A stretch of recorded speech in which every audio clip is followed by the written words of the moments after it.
So, Peter, thanks for taking the time today to talk with us about a few of these stories that you've been working on, but definitely isn't one of these big, flashy environmental stories. Uh, the Seneca-Keuka 9-element plan is attempting to tackle phosphorus, I believe, runoff into the watershed there between the two lakes.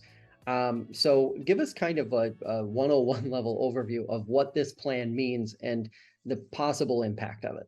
Sure. Okay. Well, it's called the jargon name is the 9-element plan, and it's because of 9 very steps that they want to take. It's a template that was formed, I think, by the EPA originally, and other lakes are doing the same thing. Everybody's doing their 9-element plans.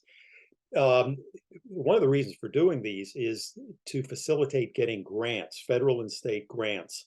Once you have this in place, it puts you in a stronger position to apply for and obtain grants to do some of these steps that they're talking about doing that would help reduce phosphorus. And again, what's driving this, in my sense, is the explosion of HABs of toxic cyanobacteria blooms. They call them HABs, harmful algal blooms. That's what's targeting it. That's what's driving it. And Cayuga has done it. Owasco has done it. Honey Eye. Several others have already completed theirs. And so the DEC recently approved the Seneca-Keuka 9E plan. And it is attempting to reduce phosphorus in order to try to tackle this really, really big problem of HABs, of the toxic blooms, because that is potentially going to interfere with the drinking water that a lot of people rely on. And even before that, it's going to affect the recreation on the lake. And you can't swim in a toxic bloom. It's a real threat to your dog. If your dog goes in the water and comes out and licks itself, it can be very, very serious, even fatal. So it's a big, big problem for the Finger Lakes. So they're trying to identify ways to reduce phosphorus because they have determined that phosphorus is the primary driver of HABs. Now, there are other causes. The causes of HABs are very complex. They're not totally understood, but everybody understands that phosphorus is one of the really, really important parts of it. And what were the big takeaways in terms of, the actionable steps that will be taken through this plan, and how exactly does that happen on sort of the ground level? It seems like there's a pretty, at least to the layman, it seems like there's a pretty significant component that involves working with farmers and ag to try and correct runoff issues. How exactly does that happen? Well, there's a very interesting statistic here. I have to look at my paper here to get it exactly right. But they determined through their modeling that that 46% of this Seneca-Keuka watershed, which is an area around the two lakes that flow into the two lakes, 70%, no, I'm sorry, 46% of that acreage of that watershed is either cultivated crops or hay and pasture. So generally speaking, it's farmland. Yeah. That 46% of the acreage is creating 70% of the phosphorus. In contrast, if you look at the forest lands, the wetlands, scrub vegetation, that's 45% of the acreage. That's only contributing 10%. So that's 10%. So 45% of the acreage is contributing 10%. And then 46% is contributing 70%. And that's why farmland is sort of getting identified as the main problem here. Now, in the past, people have made an issue about the wastewater treatment plants, maybe even vineyards, maybe septic tanks on the lake. But it's interesting, septic tanks were found to be only 1% of the problem. Wineries, the whole vineyards and all that, that's only 2%. And even the wastewater treatment plants and and other facilities that have discharge permits, they're only 11%. So the farmers seem to be, the main cause of this. Now, dealing with it is a very touchy political issue because farmers, they have a right to exist. We need them in the area. But is there a way that we can somehow mitigate the damage that's being caused to the lakes? That's the question, and it's a touchy political thing. This document is not a political document. The 9E document. It's very, it's very data oriented, but it's not political. It's not hammering home a point. Oh, we need to go after the farmers, or far be it. In fact, almost the opposite. It's very gentle on the farmers. And I see they have an implementation problem or plan, and it's not particularly ambitious. They realize that it's a very, very difficult issue to deal with. Well, I should also say another big part of this is that while they're trying to reduce phosphorus, they've also got to deal with the fact that we have climate change, and they see that climate change, even as we make improvements on farming practices and things like that, climate change is going to hurt us in the other direction. It's going to make it more difficult because we're going to have more big rain events that are going to, pour water into these tributaries and just bring a lot of new phosphorus into the lakes. So that's what you're working against. So it's a real challenge. I see that they have implementation goals, but in the first 1 to 5 years, they only expect to get 25% of the way toward meeting those goals. In the next, 5 to 10 years, they'll get to 50%. And in 10 to 20 years, they'll get to 100% of what they want to do.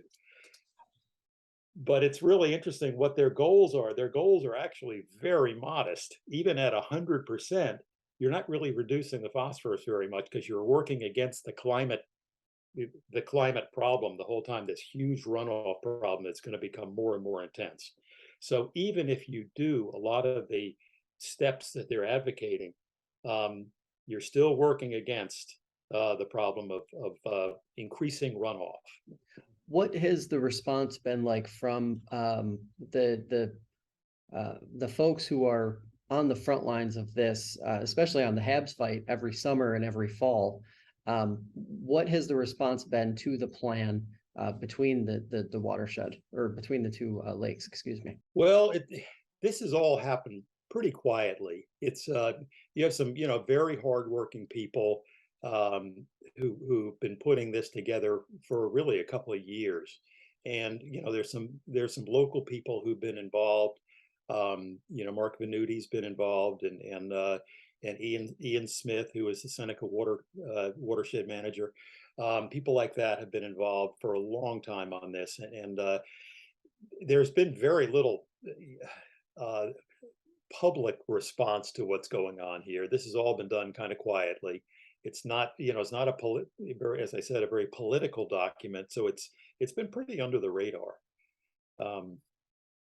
One suggestion that they have that for the farmers that seems to come out in the report to stand out is to plant cover crops in the winter. There's one sentence in the report that really struck me. Now, let me see if I can even read it to you here.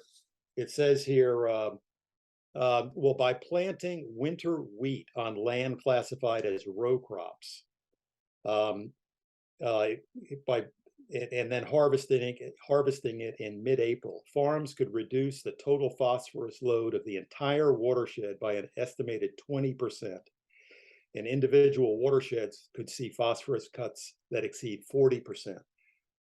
Well, those are huge numbers. Those are way beyond even you know, what the goals are. I mean, Yeah. if you could do that, it would make a tremendous impact. But I don't really know what expenses involved for the farmers. I think if we're going to make the farmers do things, there's going to have to be state funding to help it happen. You can't just say to the farmers, well, you need to clean up your act and you need to pay for it. No, the state's going to have to pay for it, or you know, they're going to need to get funding to allow that to happen. And I think that's what needs to happen. We're getting toward the end of what is the typical HAB season. You report on HABs throughout the summer and into the fall. What was your impression, or what's your takeaway been from the 2022 HAB season? The lakes that have had the most problems, Cayuga and Owasco, these were, again, very rough years for them. Seneca, Seneca had, you know, plenty of HABs events, but it was I would say more of a moderate year. We are seeing a real trend of this happening, particularly on Seneca, late in the summer. It doesn't really start in July. In fact, I think Seneca Lake Pure Waters doesn't even really start actively monitoring until I think August 1st. I think that's right.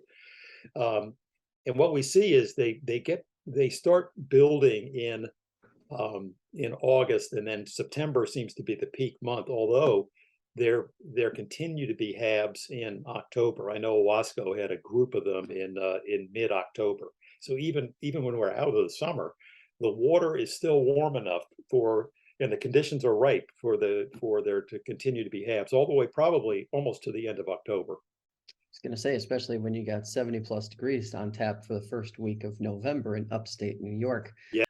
Obviously, your reporting on Greenidge has been some of the most thorough in the Finger Lakes, probably the most thorough in the Finger Lakes. Where do we stand right now with Greenidge Generation, their operation in Dresden, and recent DEC decisions about what they can and can't do? Right. Well, I think one of the important things to keep in mind is that a lot of the reporting has suggested that they have a lot of regulatory issues that could hamper their operation or their growth. And I don't really see it that way. I see the regulatory impediments as actually very something that the company can easily overcome, whereas the real impediment is their financial condition. And it's the financial condition that is, if anything, going to slow down the operation, in my opinion. I think that what's significant, and this is reflected in their stock price. You can see it has really, really tailed off. It's certainly fallen more than 90% in a year. It's in recent days traded under $1, and it's traded on the NASDAQ exchange. And NASDAQ has rules about stocks that trade under $1. If you do it for 30 days in a row, they can actually force you to delist your stock. Now, Greenidge is not in that state right now, but it could fall to that if they have problems meeting their debt payments. The problem is that they borrowed very heavily at very high interest rates to buy a lot of the latest Bitcoin mining equipment, because they're in an arms race with other Bitcoin miners around the world. They have to have the best equipment if they're going to mine Bitcoin. So they've done that. They've committed. They're kind of all in on that. But the problem is they had to borrow at very high rates, so they have a big debt overhang. And then they sort of got slammed by the fact that Bitcoin, the price of a Bitcoin has fallen. It's basically half what it was in April. And that has really, really hurt their cash flow. So that's what they're really fighting. Now, as for the regulatory side of it, yes, they have issues with their air permit, with their water permit. But those are things that they can manage, given that the Hochul administration, like the Cuomo administration, has been extraordinarily accommodating. If there's a deadline, well, a deadline can always be moved, and always is. And so the air permit, for example, I mean, the air permit that they're operating under right now was issued in 2017. and it expired in September. The company had applied to renew it 6 months before that, but the DEC June 30th, on June 30th, they denied it. They said, we're not going to renew it. After many delays, they finally got around to doing that.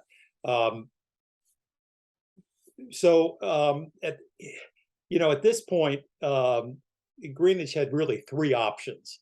It could either shut down, it could sue in court, in state court, or it could go to the DEC and say, we want an internal review of your decision to deny us the air permit.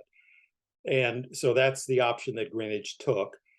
The DEC at that point had two choices. They could either accept that, or they could say, no, we're confident in our decision. You'll have to take it to court.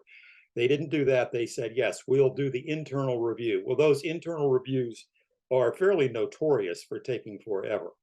And the company is allowed to operate as long as that is pending. So they basically have no issue in terms of operating, continuing their Bitcoin mining operation. They can continue to do that as long as this goes on, and it will go on for a long time. Now, the other part of it is the water permit, and the water permit has to do with the screens on the coolant water intake pipe. And the DEC had allowed the company to start operating back in 2017, early 2017, without a water permit at all, without an updated one. They finally got around to granting the updated water permit later in 2017. And that permit said you have to install fish screens on your water intake pipe in Seneca Lake. And well, anyway, the deadline for installing those was the expiration date of the water permit, and they didn't get it done. And so now they've been given another extension. And I would predict that they're not going to make this deadline either, and they'll get another extension. That's what I would expect. Is it that ambiguous with a lot of these state processes that involve either application or permit renewals or reviews? Is it common for the terms and conditions, and as far as timeline is concerned, to be as ambiguous as it seems with Greenidge? Well, there's a state regulation that allows the DEC to just roll over these permits, and they're called, some people who don't like them call them zombie permits, because here's the rule. The rule says that you have a permit deadline staring you in the face. All you have to do is apply and have your application accepted, and then it doesn't matter. The termination date, the expiration date of that permit doesn't mean a thing. And the companies all know this. It's a concession to the companies. And one of the advocates has suggested that what the DEC could do, they could go to the state legislature and say, we really need to tighten up that law, because our permit regulations are so soft that they become meaningless. And I don't expect the DEC to do that, though, because it accommodates the DEC too. It makes it easier for them. Are you surprised at all, covering this day in and day out, week in and week out, and it's been a while now, how much of a business story this has evolved into compared to some of the other environmental stories or issues that have? Well, when you scratch the surface, all of these issues they're financial, they're legal, and they're political. They're all three of those. I mean, the big ones are anyway. And so doesn't surprise me at all. The reason Atlas came in and bought Greenidge was it was a business opportunity. They're looking to make money, and obviously that has a political dimension to it, and obviously financial and legal. What is the biggest unknown right now for the community at large when it comes to the future of Greenidge and where it's going? Well, that's a good question, because the recent resignation of the CEO, Jeff Kurt, came as a surprise to all of us in the area, I think, and almost as surprising as who they brought in to replace him. They brought in a CEO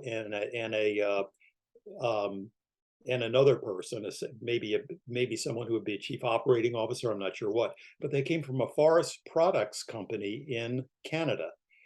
And they have, as far as I know, Greenidge has not said anything about their experience with Bitcoin or with operating a power plant. So we really don't know if they plan some kind of a change in their business operation. Who knows? They may have something planned that we can't see at this point. So we'll just have to wait and see. But I think the transition of management is significant. We just don't know enough to know where it's going to take us. Appreciate the time. Thanks so much for taking it today to talk with us. Absolutely.